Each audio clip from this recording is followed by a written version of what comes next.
शुरू करें।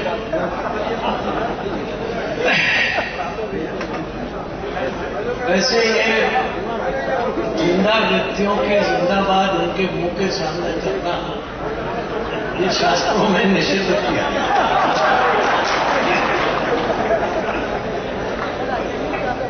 मगर आजकल शास्त्रों को मानता कौन है? न शास्त्रों को न शास्त्रियों को, इसलिए चलता है। मंच पर विराजमान भारतीय जनता पार्टी बिहार प्रदेश के अध्यक्ष सम्माननीय श्री मंगल पांडे जी, मंच पर विराजमान भारतीय जनता पार्टी की राष्ट्रीय उपाध्यक्षा श्रीमती रेणु देवी जी, श्री रविशंकर प्रसाद जी, अभिनय मैं केंद्रीय मंत्री कहूं या खाली रवि कहूं, क्योंकि केंद्रीय मंत्री इनका पद है, मगर मेरे लिए ये वही रवि हैं जिनको मैं बहुत बहुत सालों से जानता हूं। बहुत महत्वपूर्ण विभाग आजकल संभाल रहे हैं, दो योग्यता के साथ काम कर रहे हैं। श्री राधा मोहन सिंह जी केंद्रीय कृषि मंत्री, कृषि मंत्रालय का काम जोर शोर से संभाले हुए हैं और इन्होंने बताया कि पूसा में केंद्रीय विश्वविद्यालय बनाने जा रहे हैं। बहुत अच्छी बात है, क्योंकि बहुत साल पहले पूसा यहां से उठ के दिल्ली चला गया, उसको अब ये दिल्ली से वापस लाया। ये बहुत अच्छी शुरुआत है, क्योंकि पूसा इसलिए छांटा गया था कि वहां की जमीन सबसे अधिक उपजाऊ पाई थी उस समय के वैज्ञानिकों। जगह छोटी थी, अंग्रेजों को ज्यादा पसंद नहीं थी, इसलिए उसको यहां से उठा के दिल्ली में। वैसे भी बिहार में काफी आंदोलन अंग्रेजों के खिलाफ होते थे, तो इसलिए उन्होंने संस्था यहां से दिल्ली स्थानांतरित कर दी। मैं बधाई दूंगा राधा मोहन जी को इस सूचना के लिए कि वो शीघ्र ही यहां उसकी स्थापना करने जा रहे हैं। श्री धर्मेंद्र प्रधान जी आपके प्रभारी भी रहे हैं और केंद्र में बहुत महत्वपूर्ण विभाग इनके पास है। जब चाहे आपका चूल्हा बंद करा दें, जब चाहे तब। मेरा ऐसा भरोसा है कि चूल्हा खुला ही रहेगा। अभी तो ये डीजल और पेट्रोल के दाम कम करा रहे हैं, गैस के दाम कम हो तो घरवालियों को, महिलाओं को भी।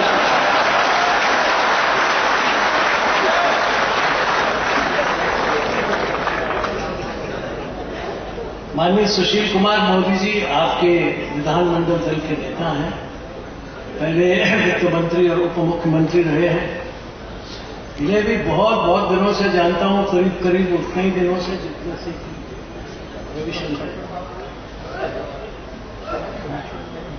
माननीय नंद किशोर जी यादव जो विधानसभा में प्रतिपक्ष के थे, आपने इनका उद्बोधन सुना, बहुत जोश से इन्होंने आपको ये संकल्प कराया कि जल्दी से जल्दी बिहार में भारतीय जनता पार्टी की सरकार बनाओ। इनका बस चले तो अभी ये सरकार को अभी उखाड़ने और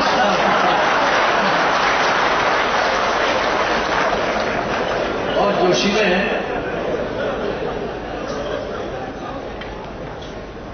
श्री रजनीश सिंह जी राष्ट्रीय मंत्री हैं भाजपा के। माननीय शाहनवाज हुसैन पूर्व सांसद, पूर्व मंत्री, प्रवक्ता हैं और बहुत ही कुशल प्रवक्ता है। अगर किसी को इनसे टिप्पणी करवानी हो जो बहुत ही दिल दुखाने वाली हो, तो ऐसा मुंह बना के मासूमियत के साथ बोलते हैं कि दिल दुखने के बजाय आदमी हंसकर है। ये शाहनवाज, मगर मेरी इच्छा है कि ये बने जलील नवाज, और मुझे उम्मीद है कि बन जाएंगे। शर्त यह है कि अगला चुनाव उनको जिताना, वरना ये गरीब नवाज के बदले गरीब बन जाए। इनकी प्रशंसा दूर दूर तक है और यहां तक ही नहीं बल्कि दुबई से भी लोग इनसे डरने लगे हैं। इन्हें भी मैं बहुत दिनों से जानता हूं, बहुत अच्छे, बहुत ही समझदार और जिसको पॉलिटिकल प्रवक्ता कहेंगे, राजनीति को समझ के बोलने वाले ऐसा प्रवक्ता मैं समझता हूं। 2-4 बार यहां ये अगर दहाड़ देंगे तो आपका सरकार बनाने का संकल्प जल्दी होगा।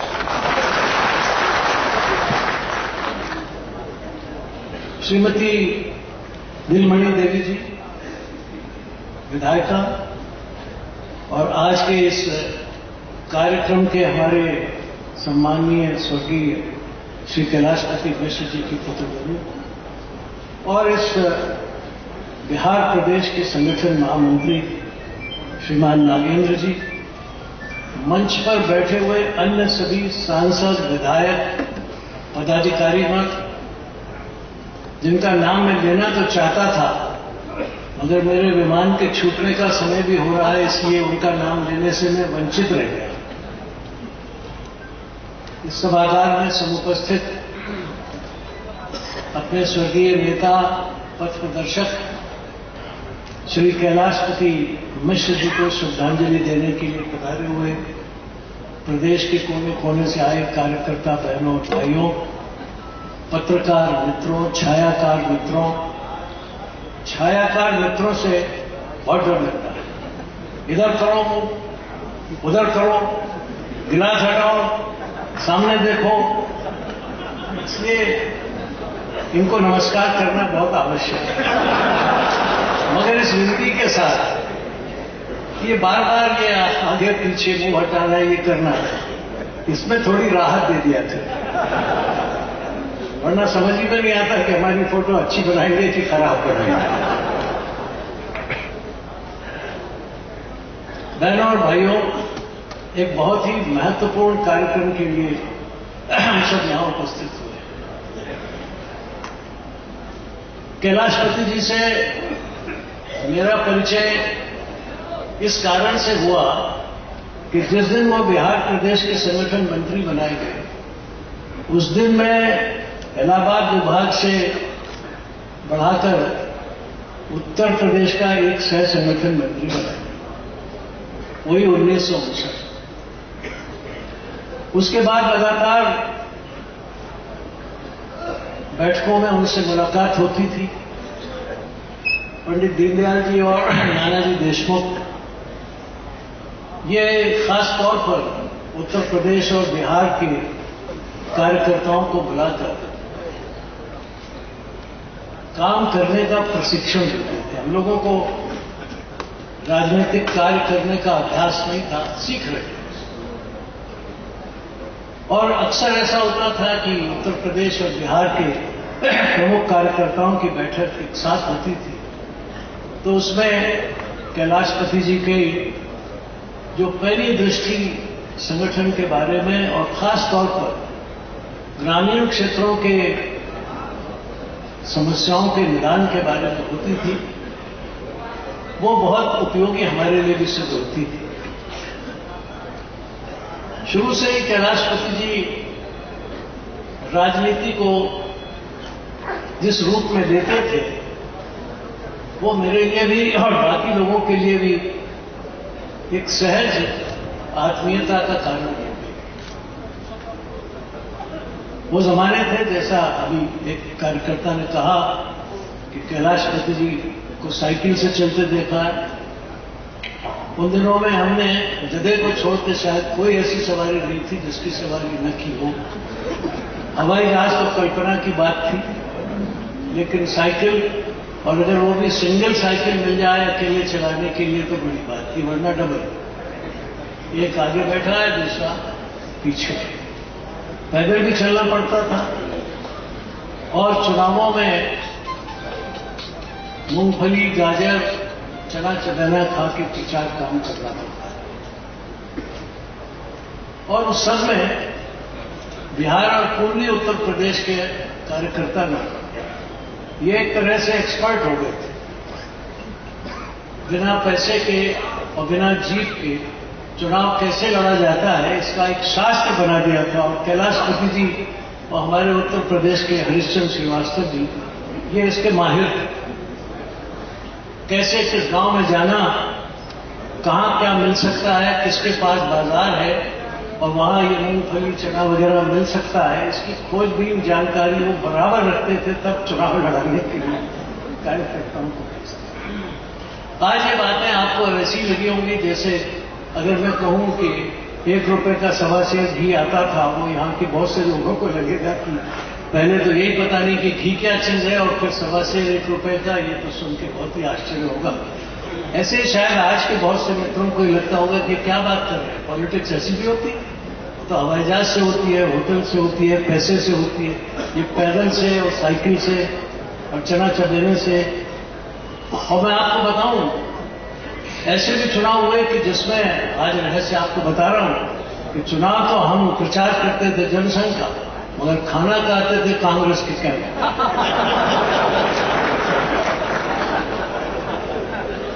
ये भी हमें अभ्यास से सीखने को मिला। बहरहाल ऐसी अनेक चुनावी कलाबाजियों में कैलाश जी और हम लोग संग और साथ रहे। सबसे बड़ी बात तब हुई जब जिसका जिक्र किया गया कि 1967 में कांग्रेस बिहार में भी हारी और उत्तर प्रदेश में बहुमत नहीं बना सकी। पंडित दीनदयाल जी और नाना जी और हम लोग उत्तर प्रदेश में बैठे और उस समय ये जिक्र हो रहा था कि अब कांग्रेस को सरकार न बनाने दी जाए, उसका अल्पमत है। और बहुत बहस होती थी, 2-3 रात तक बहस होती रही कि सरकार को तोड़ा जाए और नई सरकार बनवाई जाए। हमारे कुछ प्रमुख लोग इसके विरोधी थे और हमारे जैसे नौजवान लोग इसके उत्साह के साथ समर्थक थे। इसको तो जल्दी करना चाहिए, कांग्रेस को हटाओ, नहीं तो इस मौके को अगर खो दिया तो मुश्किल होगी। और पंडित जी एक दिन यहां बात सुनते थे और अगले दिन पटना में आके यहां बात करते थे और फिर हम लोग कहते थे बताइए बिहार में क्या फैसला हो रहा है, और बिहार वाले हमसे पूछते थे कि बताइए आपके यहां क्या फैसला हो रहा है। बिहार में बाजी मार ली। बिहार ने पहले तय कर दिया कि सरकार संवित की करनी चाहिए। जैसे ये खबर हम लोगों को मिली, हम लोगों ने भी कहा कि अब तो उत्तर प्रदेश में भी करनी चाहिए। तो जैसा अभी बताया गया, बिहार की सरकार संवित बनवाने में कैलाशपति जी की भूमिका महत्वपूर्ण थी। तो आप ये समझिए कि उनकी उस भूमिका का असर यूपी में भी पड़ा और वहां भी हम लोगों ने संवित सरकार चौधरी चरण सिंह जी को कांग्रेस से निमंत्रित करके बनवाई। लेकिन इतने से तो काम नहीं चलता था और राज्यों में भी जाना पड़ता था और कई बार चुनाव लड़ाने के लिए कैलाश जी को और हम लोगों को अनेक अनेक राज्यों में भेजा जाता था। मगर अक्सर ऐसा होता था कि ग्रामीण क्षेत्रों के चुनाव के लिए उन्हीं के साथ जाना पड़ता था। तो एक बड़ी अंतरंग आत्मीयता उनके साथ।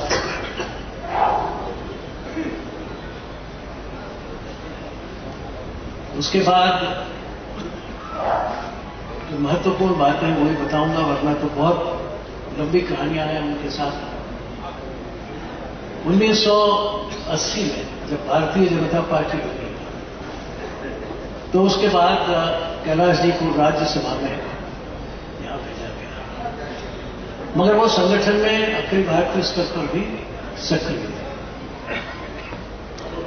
उस समय पार्टी के महामंत्री के नाते मेरे पास जो जिम्मेदारी थी और इसलिए अक्सर 10 दिन 15 दिन में कैलाश जी से कहीं न कहीं भेंट होती थी, या तो राज्यसभा के कारण दिल्ली में या किसी और कारण। उसके कुछ दिनों बाद जब 1984 में हमारी पार्टी की स्थिति बड़ी खराब हो गई और श्री राजीव गांधी हमको ताना देने लगे कि आप दो, हम दो और हमारे दो, हम दो लोग रह गए थे, एक अटल जी और एक डॉक्टर पटेल। तो उस समय यह तय हुआ कि भाई पार्टी की इस स्थिति से कैसे उतरा जाए। अटल जी त्याग पत्र देने के लिए तैयार थे, मेरी अध्यक्षता में पार्टी की हार हुई है और बहुत आग्रह के साथ कह रहे थे कि नहीं नहीं, मेरे नेतृत्व में कमी थी इसीलिए हार हुई है। बहुत बताया उनको कि नहीं, ये तो दैवी कारण था इसलिए ऐसा हो गया है, लेकिन वो नहीं माने। तब फिर एक रास्ता ये निकला कि एक कमेटी बनाई जाए और इसका समाधान ढूंढे कि हम क्यों हारे। कैलाश जी ने उसमें बहुत काम किया। कमेटी के सदस्य तो नहीं थे, लेकिन हमने उनको पूर्वी उत्तर प्रदेश से लेकर बंगाल तक के क्षेत्रों में जानकारी हासिल करने का काम किया। रिपोर्ट बनने के बाद नई रचना हुई और उसमें विभिन्न क्षेत्रों के दायित्व लोगों को दिया गया। बिहार और बंगाल, असम, पूर्वांचल के इन सारे क्षेत्रों का काम मेरे पास था। तो इसलिए यहां पटना में आना और रहना राजेंद्र नगर के कार्यालय में उस समय ये होता है। कैलाश जी की मैं आपको हृदय की विशालता बताऊं।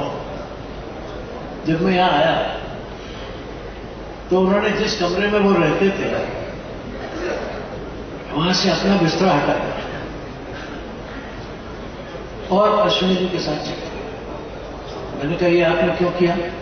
आप यहां स्थायी रहते हैं, मैं आ जाता हूं, कल बंगाल जाता हूं, परसों वहां जाता हूं, फिर दिल्ली जाता हूं, मैं तो कभी कभी आता रहता हूं। कहने नहीं, अब इसमें आप।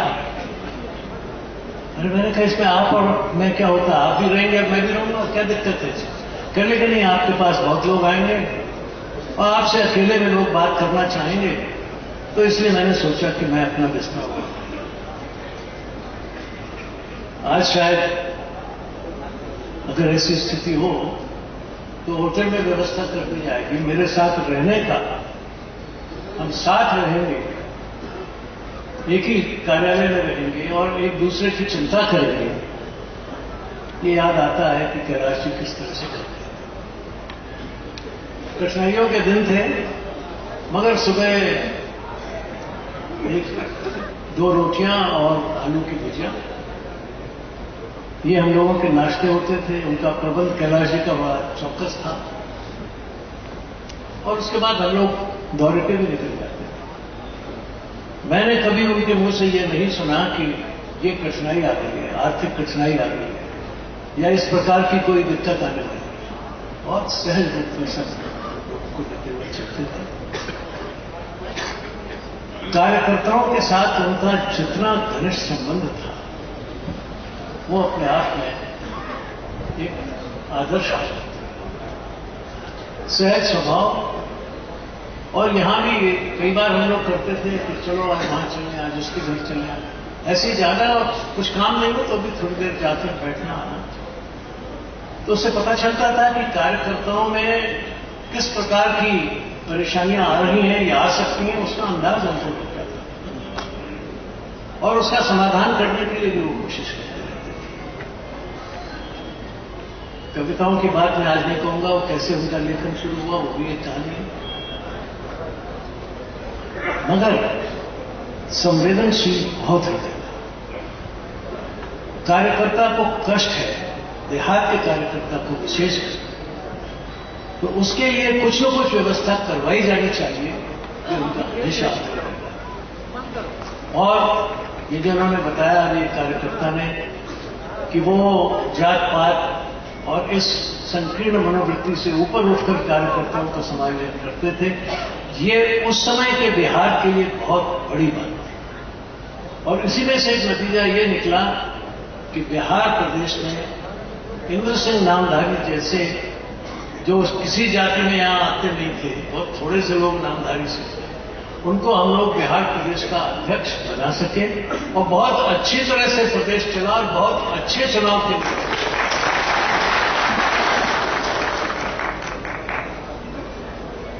कैलाश जी वित्त मंत्री रहे उस समय जो कुछ उन्होंने बहुत सी बातें उनसे होती थी आर्थिक नीतियों के बारे में। दृष्टिकोण उनका हमेशा यही रहता था कि गांव के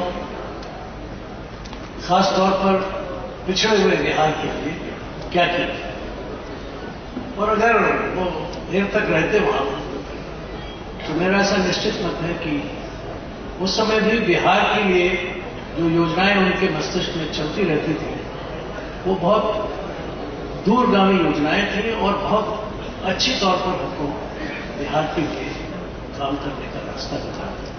बिहार में तंबाकू है, बिहार में अनानास है, बिहार में आम है, बिहार में केला है, बिहार में जूट है।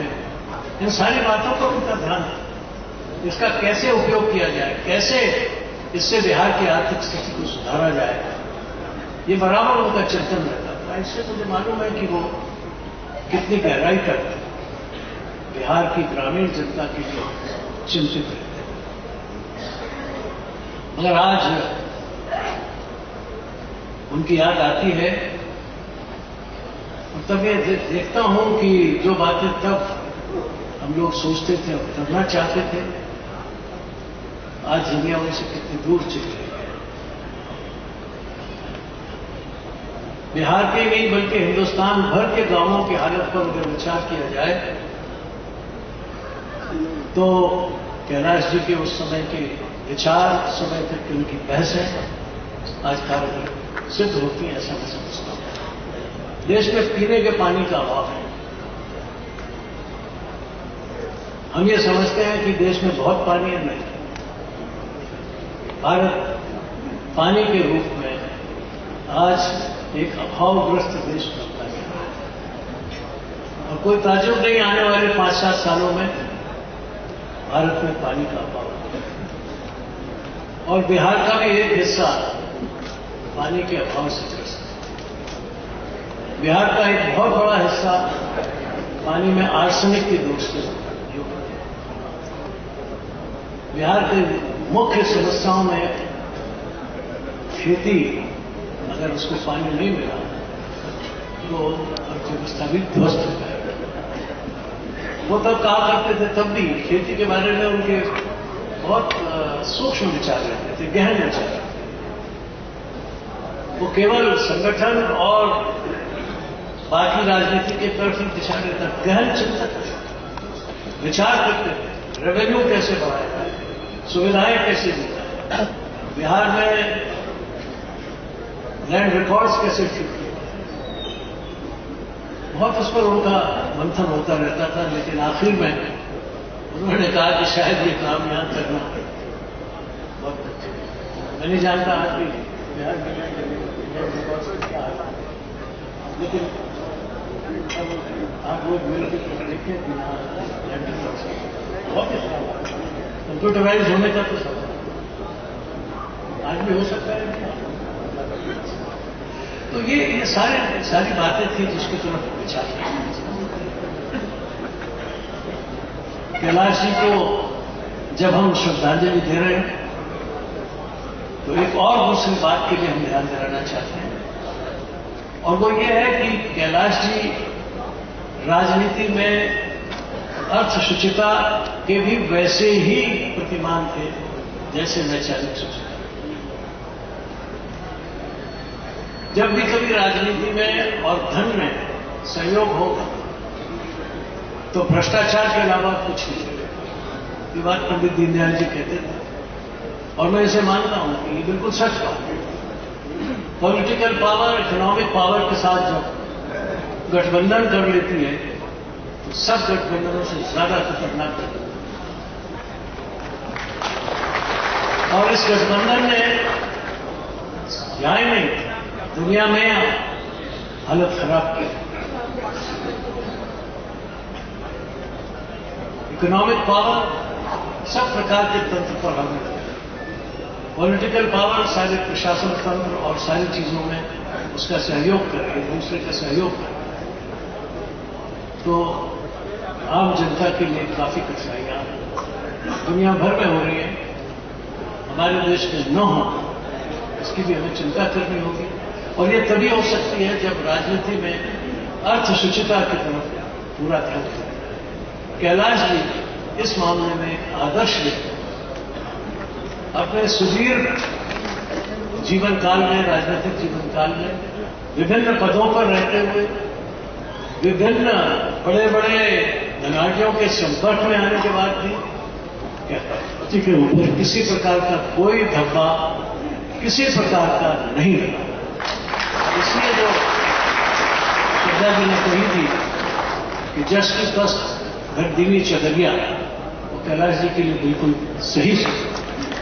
आज जरूरत है कैलाश जी की, उनके आदर्शों की, उनके रास्ते पर चलने वालों की। बिहार में सरकार बनाना ये हमारी राजनीतिक आवश्यकता है, देश की आवश्यकता है, वो बनाएंगे। लेकिन बनाने के बाद धनपतियों का और राजनेताओं का एक ऐसा पवित्र गठबंधन यहां नहीं होने देंगे जो बिहार की जनता के लिए खुश है। ये भी एक विशेष रूप से ध्यान रखना चाहिए। उन दोनों को, दोनों हाथों को एक दूसरे से दूर रखा जाए। धन की भी जरूरत है और राज्य की भी, लेकिन दोनों को मर्यादाओं में रखने की जरूरत है। और ये मर्यादा रखना, ये भी हमारे देश में कुछ लोग हैं जो इस मर्यादा के लिए काम कर रहे हैं। कुछ हमारे यहां कार्यक्रम में भी बैठे हुए हैं, नाम नहीं है, लेकिन जो मर्यादा स्थापित करवा सकते हैं, अगर कभी राजनीति और धर्म नीति में गठबंधन होने लगे तो उसको उचित समय पर तोड़ने की कोशिश इस देश में होनी चाहिए। ये कैलाश जी के जीवन से हमने सीखा, और बिना उसके भी राजनीति अच्छी तरह से चलती है, विकास हो सकता है, देश आगे जा सकता है। क्योंकि राजनीति का हमारा उद्देश्य एक बात जो शायद डॉक्टर भुल्ला सिंह जी ने कही कि धनवान बनने के लिए नहीं है, ये बात सही है। राजनीति का उद्देश्य व्यक्तिगत धनवान बनने के लिए कभी नहीं हो सकता, और अगर होने लगेगा तो फिर राजनीति ठीक नहीं रह सकती, वो जनहितैषी नहीं होगी, जन कल्याणी। ये बात बिल्कुल सही है। पंडित दीनदयाल जी कहा करते थे, हमने उनसे पूछा है कि अगर ये नहीं करना है और लोग करने को उतारू हो जाए तो रोकेगा कौन? तो उन्होंने कहा कि इसको रोकने का एक ही तत्व है, वो है धर्म। धर्म ही मर्यादित करता है, धर्म ही ठीक से रखता है। अगर आप अपने धर्म को पालन करेंगे, राजा राजधर्म को पालन करें, व्यापारी व्यापार धर्म को पालन करें, शिक्षक शिक्षक धर्म को पालन करें, तो ये चीज रुक सकती है।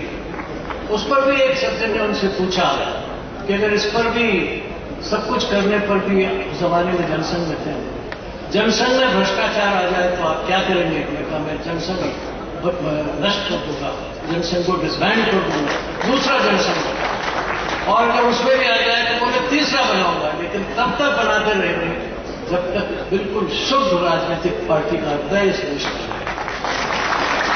कैलाश जी दीनदयाल जी के बिल्कुल निकटतम सहयोगियों में से मुझे मालूम कितना गहरा प्रभाव पंडित दीनदयाल जी के जीवन का कैलाश जी पर था, हम लोगों पर रहा, उसका मैं स्वयं समझता हूं। इसलिए मैं कह सकता हूं कि आज आप जहां उनको श्रद्धांजलि देने के लिए आए और आपने संकल्प किया कि यहां बिहार में भारतीय जनता पार्टी की सरकार आप बनाएंगे, वहां यह भी संकल्प करिए कि वो सरकार केवल जन कल्याणी होगी, व्यक्ति कल्याणी नहीं होगी। वो सरकार धन से और विशेषकर काले धन से प्रभावित नहीं होगी। इसका भी संकल्प लीजिए। गुणवान, प्रज्ञावान, चरित्रवान लोगों की कमी नहीं है। बिहार में तो महावीर और बुद्ध भगवान का उदय हुआ।